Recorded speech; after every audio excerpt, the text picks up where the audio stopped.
بسم اللہ الرحمن الرحیم. السلام علیکم. کیپٹل ٹاک میں خوش آمدید. حکومت نے اسپیکر قومی اسمبلی سے کہا ہے کہ قومی اسمبلی کا اجلاس جلد از جلد بلایا جائے، اور دوسری طرف وزیر اعظم عمران خان صاحب نے آج کراچی میں اپنی اتحادی جماعت MQM پاکستان کے ہیڈ کوارٹر کا دورہ کیا، ملاقاتیں کی، اور اس کے بعد انہوں نے ایک اپنے ورکرز کے اجتماع سے خطاب کیا، اور وہاں پہ انہوں نے جو لب و لہجہ اختیار کیا ہے اس کو جو سیاسی مبصرین ہیں وہ ضرورت سے زیادہ سخت قرار دے رہے ہیں. اس کی کیا وجہ ہے کہ وزیر اعظم کی طرف سے اتنا سخت لب و لہجہ کیوں اختیار کیا گیا ہے؟ کیا یہ اپوزیشن کے کل کے جلسے کا رد عمل ہے یا کیا ایسا واقعہ ہوا ہے؟ تو یہ جو بہت زیادہ ان کے لب و لہجے کی سختی ہے، یہ اس وقت موضوع بحث ہے، صرف پاکستان کے اندر نہیں، پاکستان کے باہر بھی، اور ہم یہ جاننے کی کوشش کریں گے کہ اس کے نتائج کیا نکل سکتے ہیں. تو ہمارے ساتھ آج موجود ریاض فتیانہ صاحب پاکستان تحریک انصاف کے رکن قومی اسمبلی ہیں، اور جو قومی اسمبلی کی قائمہ کمیٹی برائے قانون و انصاف ہے اس کے سربراہ بھی ہیں. بہت شکریہ فتیانہ صاحب. جناب رانا ثناء اللہ صاحب مسلم لیگ نون پنجاب کے صدر ہیں، رکن قومی اسمبلی. شازیہ مری صاحبہ مرکزی سیکرٹری اطلاعات پاکستان پیپلز پارٹی کی رکن قومی اسمبلی ہیں. فتیانہ صاحب ذرا پہلے سن نہ لیں کہ آج عمران خان صاحب جو ہیں انہوں نے کیا گفتگو کیا، کیا لب و لہجہ تھا ان کا. پہلا میرا ٹارگٹ ہوگا جو میری بندوق کی نشست پہ بڑی دیر سے اس کو پر آیا ہوا، وہ ہے آصف علی زرداری. آصف زرداری تمہارا وقت آ گیا. آصف زرداری اور خدا کا واسطہ ہے، یہ اپنے بیٹے کو خدا کے واسطے اردو تو سکھا دو. کبھی اسے یہی نہیں پتا کہ لڑکی آتا ہے یا آتی ہے. دوسری طرف شوباز جوتے پالش کرنے والا، تمہارا ٹائم بھی آ گیا ہے. اور ان کے ساتھ مل گیا ہے ڈیزل. فضلو سن لو، کیونکہ مولانا اس کو کہنا گناہ ہے، اس کو مولانا کہنا گناہ ہے. تو فضلو، مسٹر ڈیزل، تم بھی تیار ہو جاؤ.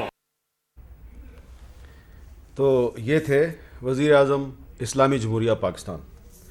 جناب ریاض فتیانہ صاحب، یہ جو لب و لہجہ ہے آپ اس کو قابل مثال کہیں گے، قابل مذمت کہیں گے، قابل شرم کہیں گے، کیا کہیں گے؟ حامد میر صاحب، سب سے پہلے تو میں آپ کو ویلکم بیک کہتا ہوں، کیونکہ آپ کیپٹل سٹی کے کیپٹل ٹاک میں کافی دنوں بعد پھر واپس آئے ہیں. یقیناً اس کی سائیدہی آپ ہی سے اچھی لگتی ہے. بہت شکریہ. دوسرا یہ کہ آپ نے اسپیچ کے لب و لہجے کی بات کی، تو میرا خیال ہے کہ عمران خان صاحب شروع دن سے ہی، چونکہ وہ روایتی سیاستدان نہیں ہے، وہ ایک ریولوشنری انقلابی سیاستدان ہے. ان کا سٹائل ہمیشہ سے اگریسو رہا ہے. یہ کوئی نئی بات نہیں ہے جس کی آپ نشاندہی کر رہے ہیں. اچھا. کیونکہ ان کے اندر سچائی ہے، تو اس لیے وہ جو سچا آدمی ہوتا ہے وہ ذرا سخت الفاظ بھی کہہ لیتا ہے. ادروائز کوئی ایسی بات نہیں ہے، اور وہ اپنی جگہ پہ ان کی نہیں، مولانا کو مولانا کہنا گناہ ہے، اس میں کیا سچائی ہے؟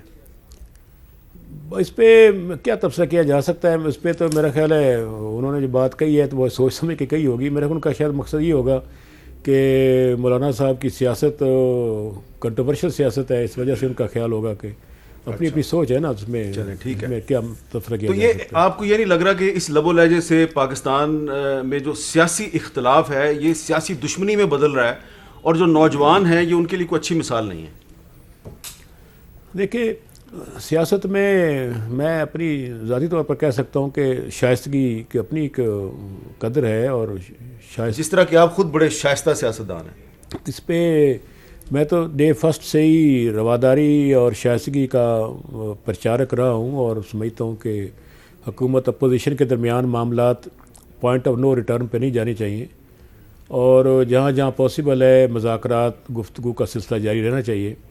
میں تو اس کے حق میں ہوں کہ ابھی بھی بے شک عدم اعتماد کی تحریک اپوزیشن نے پیش کر دی ہے حکومت کے خلاف، تو ابھی بھی کوئی پاکستان کے آپس میں بات کرنی نا. اگر ہم بھارت سے مذاکرات کر سکتے ہیں، اگر ہم دنیا کے باقی ملکوں سے رشیا اور امریکہ آپس میں گفتگو کر لیتے ہیں، تو اس میں حرج نہیں ہوگا. اگر ابھی بھی ہم بیٹھ کے کچھ معاملات پر اپوزیشن گورنمنٹ ایک پیج پہ نہیں بھی آ سکتی، تقریب تر آ سکتی، ایک نیا چارٹر آف ڈیموکریسی ڈیسائیڈ کیا جا سکتا ہے. نیا چارٹر آف ڈیموکریسی، اس پہ غور کیا جا سکتا ہے. ایک نئے رولز آف گیم طے کیے جا سکتے ہیں، جس سے ملک اور قوم کا بھی بھلا ہو اور جمہوریت بھی مستحکم ہو. رانا ثناء اللہ صاحب، یہ وزیر اعظم صاحب نے جو لب و لہجہ اختیار کیا ہے، اس کی موجودگی میں حکومت اور اپوزیشن کے درمیان فاصلے کم ہونے کا کوئی امکان ہے ان دی لارجر نیشنل انٹرسٹ؟ جی، سب سے پہلے تو آپ کو welcome back. Thank you sir. اور جو تقریر وزیر اعظم صاحب نے میلسی کے جلسے میں فرمائی، میرا تو خیال ہے کہ یہ کراچی والی ہے. جی، میں یہی عرض کر رہا ہوں کہ اس وقت اس تقریر کو سننے کے بعد تمام سیاستدانوں کا، تمام لوگوں کا یہ خیال تھا کہ یہ حد ہے، اس سے آگے نہیں جایا جا سکتا. لیکن آج جو انہوں نے کراچی میں تقریر فرمائی ہے، میں سمجھتا ہوں کہ یہ اس سے بہت آگے جا کے انہوں نے باتیں کی ہیں. یہ آپے سے باہر ہو جانا اور چھوٹے سے معاملے پہ یا کسی تکلیف کے پہنچنے پہ یا کسی نقصان کے اندیشے پہ جو ہے وہ اندیشہ محسوس کر کے بخلاہٹ کا شکار ہو جانا، توازن کھو بیٹھنا، یہ احادیث میں بھی ہے اور جو ضرب المثل ہے ہمارے ان میں بھی ہے. یہ کو اچھے انسان کی جو ہے وہ اچھے انسان کی نشانیاں نہیں ہیں. جہاں تک انہوں نے جس طرح سے مولانا صاحب کو جس طرح سے نام سے پکارا ہے، شو پالش کی بات کی ہے، زرداری صاحب کو جس طرح سے مخاطب کیا ہے، حالانکہ عمران خان صاحب کے اپنے زندگی کے ایسے پہلو ہیں کہ اگر ان کو اس طرح سے بلانے کی کوشش کی جائے تو شاید وہ بہت ہی زیادہ تکلیف دہ ہو اور وہ شاید کسی کو بھی نامناسب لگے اور خان صاحب کو بھی اس کی بڑی تکلیف ہو. آپ سے گزارش ہے کہ آپ اس طرف نہ جائیں. نہیں، میں بالکل اس طرف نہیں جا رہا. بہت شکریہ. اور میں صرف یہی کہنے کی جو ہے وہ میں کوشش کر رہا ہوں کہ یہ رویہ جو ہے یہ پارلیمانی جمہوریت میں تو کسی طور پہ یہ برداشت نہیں ہو سکتا. ٹھیک ہے. پارلیمانی جمہوریت میں تو آپ جب تک حزب اختلاف کو، دوسرے لوگوں کو جو ہے وہ آپ تسلیم نہ کریں، ان کو ساتھ لے کے نہ چلیں، ان کی مشاورت سے نہ چلیں، تو اس وقت تک یہ نظام چل ہی نہیں سکتا. ٹھیک ہے. تو اس لیے خان صاحب جو ہیں یہ بالکل مس فٹ ہیں اور جو ہم نے کوشش کی ہے، میں سمجھتا ہوں کہ اس کی کامیابی کی یہ دلیل ہے جو آج انہوں نے تقریر کی ہے اور جس قسم کی وہ بخلاہٹ میں گفتگو کر رہے ہیں. اچھا، کل رات کو جو یہ ہمارے پیچھے ڈی چوک میں جلسہ ہوا تھا، اس جلسے میں بلاول صاحب کی بھی تقریر تھی، زرداری صاحب کی بھی تقریر تھی. پتہ نہیں شاید اس جلسے میں کوئی ایسا لفظ استعمال ہوا یا نہیں ہوا. کوئی زرداری صاحب کی تقریر کا کوئی کلپ ہے ہمارے پاس، ذرا سنا دیجیے گا.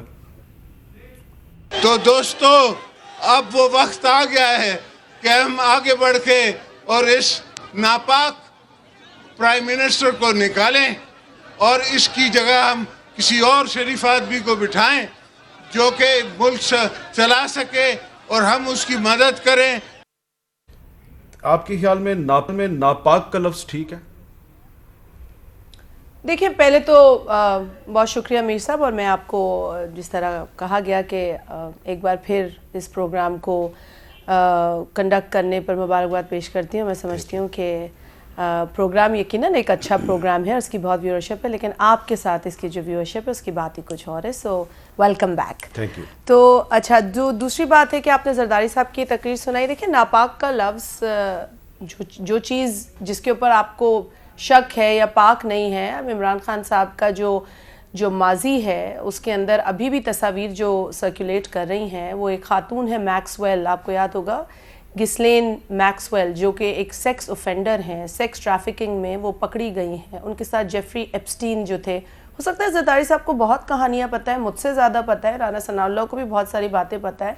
تو اگر اس تناظر میں یا اس بیک گراؤنڈ کے حساب سے اگر کہہ دیا ناپاک، تو میرا خیال ہے عمران خان کے لیے وہ مناسب لفظ جو ہے اس پر کویسچن نہیں لگ سکتا، کیونکہ عمران خان کا ماضی بھرا پڑا ہے ان چیزوں کے ساتھ.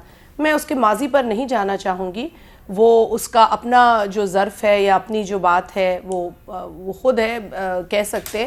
لیکن دکھ اس وقت ہوتا ہے کہ جب یہ شخص جو ایسے لوگوں کے ساتھ جس کے کنیکشنز رہے ہیں ماضی میں، ان کے ساتھ رہ کر زندگی گزار کر اور مدینے کی ریاست کا پرچار کرے، دکھ ہوتا ہے اس وقت. اور جس طریقے سے کہا گیا کہ کسی کے لیے اس نے کہہ دیا کہ انہیں مولانا کہنا گناہ ہے، کسی کے لیے بھی یہ کہنا، بھئی آپ کون ہیں یہ ججمنٹ دینے والے؟